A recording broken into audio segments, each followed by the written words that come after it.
윤석열 정부 왜곡된 역사관으로 분열 조장하고 있다. 민주당이 어제 백범 김구 선생의 증손자 김용만 이사를 인재영입 8호로 영입했는데요. 김구 정신을 바탕으로 윤석열 정부의 왜곡된 역사관을 바로잡겠다 밝힌 김용만 이사와 직접 이야기 나눠보겠습니다. 이사님 나와 계십니까? 예, 안녕하십니까. 저는 네. 백범 증손 김용만입니다. 자, 어제 민주당에서 이사님 영입 기념하면서 당대표 회의실에 김구 선생 사진을 걸었습니다. 증조 할아버지 사진이 국회에 걸린 모습, 좀 소외가 남달랐을 것 같아요. 예, 맞습니다. 아무래도 제1야당인 더불어민주당에서 백범, 그리고 임시정부 정신을 계승한다는 의미로 걸었기 때문에 네. 아무래도 이제 뿌듯하고 자랑스러웠지만 한편으로는 좀 안타까운 부분도 있었습니다. 왜냐하면 현재 이제 한일 과거사 전반에 있어가지고 역사 관련 이슈들이 이렇게 연쇄적으로 나타나는 상태에서 결국은 민주당만 독립운동가 분들의 정신을 온전히 계승하겠다라고 보이는 이면이 있는 것 같아서 마음 한편으로 좀 안타까운 부분도 있었습니다. 지난 대선 때 이재명 당시 민주당 후보의 힘을 보태셨는데 이번에 인재영입 수락한 것도 그때 인연 때문입니까? 그렇지 않습니다. 예, 제가 인재영입위원회에서 연락을 받았을 때 네. 민주당에서 진행하고 있던 국민추천제로 추천을 받았다고 안내를 받았고요. 이재명 대표하고는 크게 직접 제안받고 이런 건 없었다는 겁니까? 예, 그렇습니다. 그리고 대선과의 관계성은 그렇게 크지 않았다. 라는 말씀을 드립니다. 윤봉길 의사 후손인 윤주경 의원 또 같은 가족인데요. 김구 선생 증손녀 김영 교수, 이 국민의힘 소속이거든요.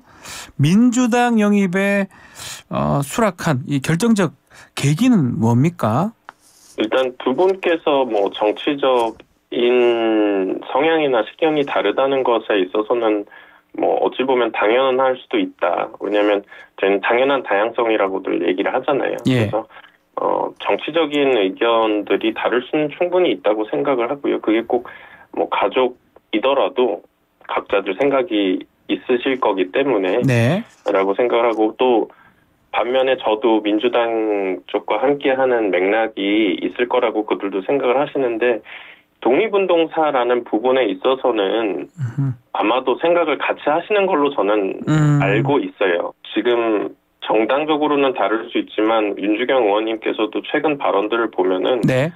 최근 정부 한일 과거사에 대한 태도 혹은 박은식 비대위원회에 있어서는 이런 정치적 식견이 다른 것을 초월해서 비슷하게 문제가 있다라고 저는 생각을 하고 있다라고 보고 있고요. 또 네. 그런 발언을 또 해주셨기 때문에 차이 속에서도 비슷한 생각을 하고 있다라고 보고 있습니다. 그리고 아마도 지금까지 있었었던 문제들, 강제징용 피해자 3자 변제, 예. 아니면 육사 독립운동가 흉상 철거 논란, 또 국방부 정신전력 교재, 독도 영유권 문제 같은 것들이 좀 있었잖아요. 예. 그런 부분들이 저에게는 좀 작용을 해서 민주당 영입 제안을 수락을 하게 됐던 것 같고, 저도 2015년 광복 70주년 이후부터 이제 관련 활동을 하면서 예. 독립운동가 후손들의 모임들에 이렇게 나가고 있는데요. 보통들은 정치적 중립을 좀 지키는 분위기 속에서 대화를 했다면 요새는 그렇지가 않습니다. 대체적으로 한 목소리로 정권을 비판하는 분위기가 더 강하고요. 비판 분위기가 많습니까? 그렇죠. 아무래도 지금 이런 연쇄적인 문제들이 나타나다 보니 이제 한 목소리들 이제 비판을 하는데, 이제 그런 문제점을 과거에는 이제 개인적으로 혹은 그런 모임에서 정도로 얘기를 나눴다면, 그게 아닌 이제 정치인의 신분으로서 좀 대응을 해야 되겠다는 필요성을 느껴서 민주당 제안을 수락을 하게 됐습니다. 혹시 국민의힘에서 연락 온 건 없습니까?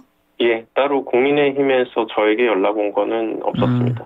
자, 이재명 대표 어제 지하에 계신 김구 선생이 통탄할 일 벌어지고 있다라고 하면서 윤석열 정부의 역사관을 좀 비판하고 있는데, 이사님 생각하시기에 이런 이념 정쟁의 원인은 어디 있다고 보십니까?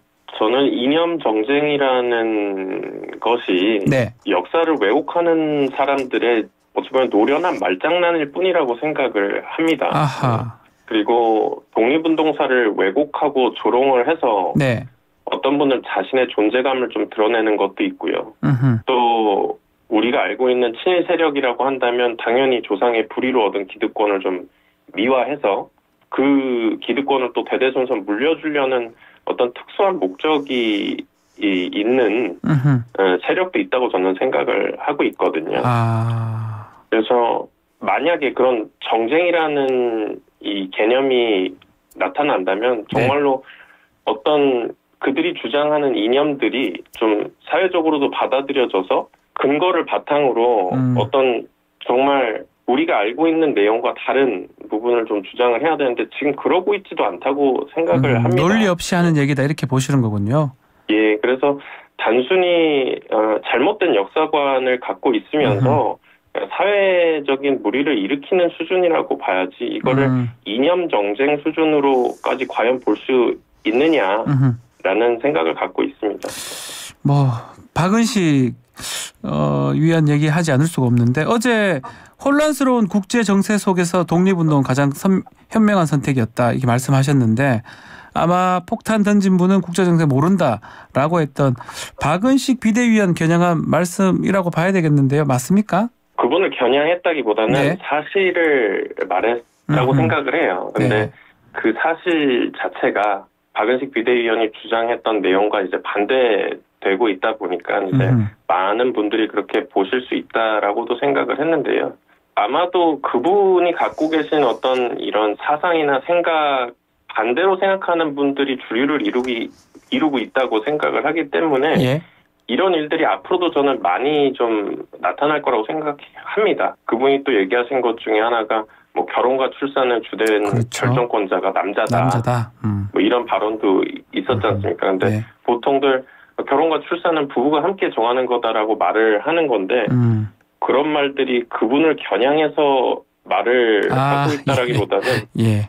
일반적인 사회적인 통념이니까 저는 아마도 그런 부분에서 그분에게 반대되는 마치 그분을 겨냥한 듯한 말들이 앞으로도 있지 않을까라는 생각을 합니다. 혹시 그 발언 듣고 어떤 생각 들었습니까? 이 폭탄 그 얘기 듣고. 이제 전체적인 문맥을 보면은 그분 지금 당시 이승만 대통령에 대조되는 인물로 마치 중조부님이 단순한 폭력배로 표현을 좀 하고 싶었었던 것 같은데 네. 뭐 당연히 뭐 잘못된 표현이죠. 그리고 백범이라는 인물은 사실 독립운동을 하지 않아도 됐었다면 교육자의 길을 걸었을 인물이고요. 또 실제로 네. 광복 이후에 마포구와 성동구에 그 창암학원, 백범학원이라는 걸 이제 지어서 그 교육열을 이어 나갔거든요. 그냥 잘못된 역사관을 갖고 있다는 거를 방증하는 내용이고 사실은 뭐 일고의 가치도 없다. 네. 생각할 필요도 없다라는 생각이었습니다. 한동훈 비대위원장이 사과를 했는데 후속 조치가 없습니다. 어떤 조치가 필요하다고 보십니까? 그 부분에 있어서는 네. 최근에 이제 백범 기념관에서도 의견을 내주셨죠. 더 엄중한 조치가 필요하다라고 얘기를 하셨는데 그 의견과 맥락을 같이 하고요. 또 최근에 있었던 인천시의회에서 5.18 운동이 북한이 뭐 개입되어 있다라는 좀 말도 안 되는 발언이 이제 이어지고 난 후에 네. 한동훈 비대위원장이 우리 당에는 극단적인 발언하는 자의 자리는 없다 뭐 이런 말씀을 하셨잖아요. 그렇게 얘기를 한 것처럼 이제는 더 이상 이 혐오적인 발언이 좀 나오지 않도록 좀 실질적인 조치가 필요하다고 생각을 하고 있습니다. 네. 자, 이번 총선에 혹시 지역구도 좀 따로 생각해둔 곳이 있을까요? 아닙니다. 지금 제가 특정 지역을 마음에 두고 있지는 않습니다. 아, 그러면 뭐 혹시 독립운동사 관련된 지역 선호한다 이런 말씀이 또 거론이 되던데 혹시 백범 기념관 있는 용산 이럴 수도 있는 건가요? 용산을 이렇게 마음에 두고 얘기를 드렸던 거는 아니고요. 예, 독립운동사와 관련된 지역은 굉장히 많잖아요. 네. 그래서 그런 전반적인 맥락에서 말씀을 드렸던 겁니다. 아하. 자, 이제 김구 증손자에서 정치인 김용만이 이제 됐다고 볼 수도 있을 텐데 앞으로 민주당에 어떻게 또 힘을 보태고 싶은지 말씀 부탁드리겠습니다. 더불어민주당 그 정당 강령에 보면은 이제 대한민국 임시정부의 법통이라는 말과 함께 네. 4.19, 5.18, 그리고 부마 민주항쟁, 6월 민주항쟁, 그리고 마지막 최근에 있었던 이제 촛불혁명까지 네. 민주주의 정신을 계승한다고 이렇게 명시하고 있습니다. 우리나라의 역사 큰 줄기들이라고 볼 수 있는 사건들인데요. 저는 그 사건들 모두에 임시정부 이 자주 독립 정신이 좀 깃들어 있다고 생각이 들고요. 네.